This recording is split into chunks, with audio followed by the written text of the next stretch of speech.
I was taking a jog through a local park and I found something interesting. Usually the trail is pretty empty, save for an occasional jogger or hiker on a stroll, but it isn't that out of the way. You can finish a lap in an hour or two, so there really is no need to bring any supplies. You find old water bottles or protein bar wrappers from time to time, but it isn't like you need to bring a whole pack with you. That being said, I found somebody's laptop in the dirt. I can't think of any reason it would be there besides trying to ditch something that might connect you with a crime, but why not just wipe it clean and smash it with a hammer? It was just off the main path, underneath a small bush. I only noticed it because it had this silver logo that caught the light at just the right angle. What is especially weird is it doesn't match any model I'm familiar with. There's a sticker underneath that says it's property of the Exedi Corporation, but I can't find any sign of them online. And a Thai restaurant picks up when you call the phone number on the bottom. I thought I would open it to see if I could get a name and return it to somebody, but it looks like it belonged to a Henry Jones, and there's a lot of those in the area. It wasn't password protected, so in one last effort to be a good Samaritan and find the rightful owner, I started to go through the documents. And no, this was not to be nosy, at least not entirely. I really did want to find this Henry guy and return the computer before he got chewed out by his boss. Anyway, the only real thing of note is that the internal clock was set to June of 2026. Most of the documents were corrupted. All of the programs were things I had never even heard of. Even the web browser was something called FetchNet and wouldn't connect to my Wi-Fi. Has anyone ever heard of that browser? Anyways, the only files I could get open were spreadsheets and sales charts for what looks like a logistics company. I dropped out of college, so I can't make much sense of any of it, but there was one folder that caught my eye. One titled, "A Memoir at the End of the World." Now how could I not open a thing like that? I've got a buddy who's just as curious as I am and is working to salvage what he can from the hard drive. He finally got back to me with the first documents, and this is what we found. What are your thoughts? February 21st, 2026.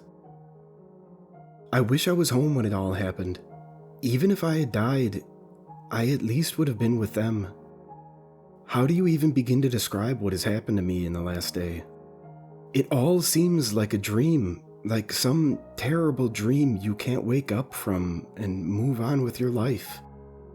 Kiss your wife, hug your kid, and go to work and forget about the horrible nightmare that tormented you the night before, as you pore over emails and gulp down stale coffee from the break room. I guess you start from the beginning. My name is Henry Jones. I'm 32 years old. I have a beautiful family, a wife of 6 years and a little boy whose 7th birthday is in August. My wife, Victoria, she's the only person that ever really made me feel safe. I told her dad I would protect her and keep her safe during our wedding, but in reality, she's always been the one to talk me off the ledge when things got rough. When we were worried about the bills, or if I was just stressed about bullshit office politics, when she laughs, she snorts like a hog. She hates it, but I love it. It's her. It's Victoria. Our son, Stanley? Fuck, I love that kid.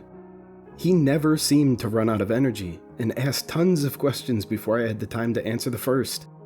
It used to annoy me when he would bounce on my bed every Saturday so we could play catch in the yard or build model rockets, or whatever his interest of the week was at that time. Now I would give anything just to hear him go on and on about his favorite characters from that talking dog show. They've been the only thing that got me out of bed in the morning after my father died. Mom passed away when I was a kid. Car accident. I was too young to really remember her, but Dad raised us on his own. He was the hardest working man I ever met. As if most kids don't say that about their fathers at some point in their life. He died just 2 years into retirement. Never really got to enjoy his time out in his cabin like he wanted to. We found out he died because we hadn't heard from him in a week. I went to check up on him and found him in bed. Heart attack, the doctors say. I just hope he was asleep through it all. In a way, his passing is probably what saved me. I was supposed to be in downtown Austin today, neck deep in expense reports. I would have been right in the middle of that shitstorm when it happened. After he passed, my brother Marshall and I were his only family left. His possessions fell to us. Everything he had fit in that one-bedroom cabin he had built for himself in the hills outside the city.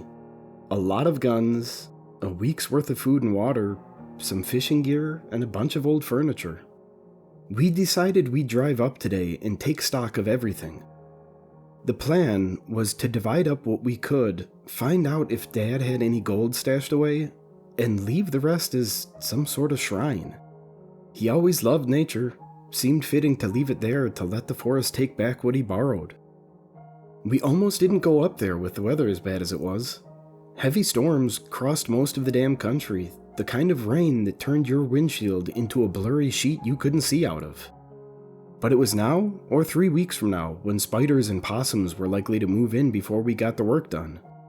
So, we braved the storm and made it up to the cabin with the plan to wait it out, stay the night if we needed to. There was still a generator and some food left, and a satellite TV that shouldn't be shut off yet. We would be fine for one night. Thankfully, the rain subsided once we got to the hills, and the driving was smooth the rest of the way. We got to the cabin and got to work. Boring, tedious work for the most part. Throwing out all of Dad's old trash he kept for whatever reason and arguing over who kept what gun. We mixed in some talk about old times. Marshall told me a bit about Mom I never knew, and we looked for some buried treasure that might or might not have existed. Always smiled. Swear, I never saw that woman as anything less than happy, he said. Being a parent myself, and knowing how Tori and I present ourselves around the boy, I know that a lot of parents are just really good at hiding their worries from the young ones. You worry about their happiness, their health, and their safety in this crazy world we find ourselves moving towards. But Marshall didn't have any kids yet, and I didn't want to stain that memory for him by telling him she was probably up all night worrying about us. It was about 4 in the afternoon when we noticed the sky turn a sickly green color. The overcast started to look the color of rusted copper, and the wind picked up something awful.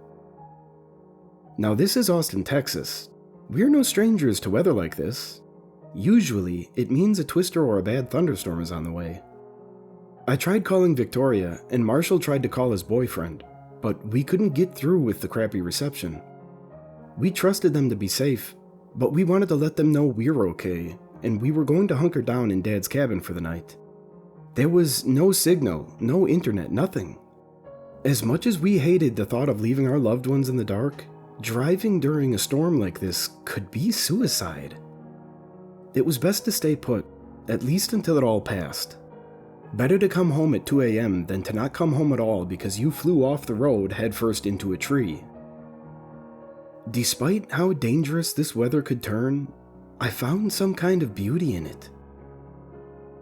The way some folks like watching scary movies in the dark, or going to a haunted house on Halloween, I like standing out in the middle of a storm and just experiencing it all. Tori about beat my head in when I went out to record an F3 twister from our porch last summer. Getting that money shot of the funnel cloud touching down was worth a few nights on the couch. Marshall tried to pull me inside when a flash of lightning landed somewhere north of us and thunder damn near shook the door off its hinges, but I just kept staring at the city skyline a few miles out. "Henry!" he shouted. "Get your ass in here before I have to drag you. If a chunk of hail hits that empty head of yours, don't expect me to drive through this shit to see a doctor." "In a minute," I snapped. I pointed to a blue jay sitting at the top of the tree beside me. "He ain't scared, still singing his little heart out, telling me you're more scared than a damn bird." Marshall was always afraid of thunder, but me? It gave me one hell of a rush. I knew it was stupid to stand out in a storm, but it was hypnotic watching the wall of rain slowly move away from us and make its way to the buildings off in the distance. We had been out of any downpour since we left the suburbs, but I could hear the familiar sound of soft raindrops falling on the leaves and the dirt all around me. Not much, just enough to give the promise of what was to come. It was a familiar and comfortable sensation, and I was enjoying myself until a foul smell wafted through the air. Jesus, Marshall, did you let one out? I cried, waving my hand in front of my nose and pretending to gag. Acting like my brother passing gas was something I had never experienced. No, now come on, let's go. He was getting antsy, just wanting to go inside. I was fully prepared to stay out until lightning singed my boots, but a sting on my cheek brought me back to my senses. I swatted at it, thinking it was just a bee or a horsefly. Then I felt another sting on the back of my hand, then my scalp, not even a second between each jab at the skin. That was when I started to look around for whatever swarm was trying to take a bite out of me, and I saw nothing but the woods around us. The drizzle was starting to pick up, and Marshall was starting to swat at himself too, and I heard a thud just in front of me. The blue jay, flailing about, the smell of burning flesh wafting off of it. Then suddenly it went limp as bits of feather and flesh started to slaw off of it. Ahead of me, raindrops falling on the truck ate away at the paint, leaving streaks where it melted off of the body. All around us, bits of smoke or steam or something rose off of the grass and trees like tiny geysers. Marshall started screaming like something had just stabbed him, and if it wasn't for that, I might have still been standing there all dumb and joined the blue jay in the field. We ran for the cabin, and Marshall ran over to the sink, running his eyes under the water and groaning, practically shouting as he tried to scrub something out of it. I bolted over to the window just to make sure I wasn't imagining things. I could still see that speck of blue on the green patch of grass, some critter or another running around it as a trail of steam drifted off its back until it just couldn't go no more. I heard thick raindrops on the roof of the house. The usual comfort of drizzle was replaced by the terror of what it brought. I waited for the roof to give in, and for the cascade of burning rain to dump onto me, but it never came. Instead, it softly began to subside. I didn't dare step out. I didn't dare open the door. All I could do was watch out the window as the streaks of death peppered the otherwise serene forest. A few more critters had joined the blue jay. A squirrel had stopped moving just outside the window, its fur singed and giving way to the flesh and bone underneath. That was when I swear my heart stopped beating, and I realized that we only got the brim of a massive rain column that was moving north ever so slowly. North, and right to the city skyline. I fumbled to get my phone out of my pocket to call Victoria, to tell her to get Stanley and find cover. Get in the storm cellar, just stay indoors. I tried to think of how to explain what just happened and what I feared was coming their way, but I never got the chance. There was no service. There was never any fucking service up here. That was why we didn't even worry about Dad until it had been an entire goddamn week. If he didn't move into the fucking mountains, we might have saved him. But what does it matter? What does anything fucking matter? As we sat in the cabin, watching helplessly as the wall of death trudged through the skyline, and it was only a minute or two before it reached downtown. We watched as the skyline was shrouded in the rain column. And that was when I swear I heard the screaming. The screams of thousands of people subjected to something far more terrible than what we had been caught in. The silhouettes of the buildings started to shake and quiver like the air above the asphalt on a hot summer day. Some terrible rumbling sound started to drown out anything else. Then the buildings just started to fall over, crumbling like wet sand. The pillars of concrete, steel, and glass fell apart like they were a kid's cardboard fort left out in the rain. A chopper out in the air started to fall, and I'm not even too sure if it hit the ground. Out of all of the terrible sounds of destruction and suffering that assaulted my ears, I swear I could hear them. I swear I heard my wife and son. And then it all went silent. It all went still. And somehow, that was worse.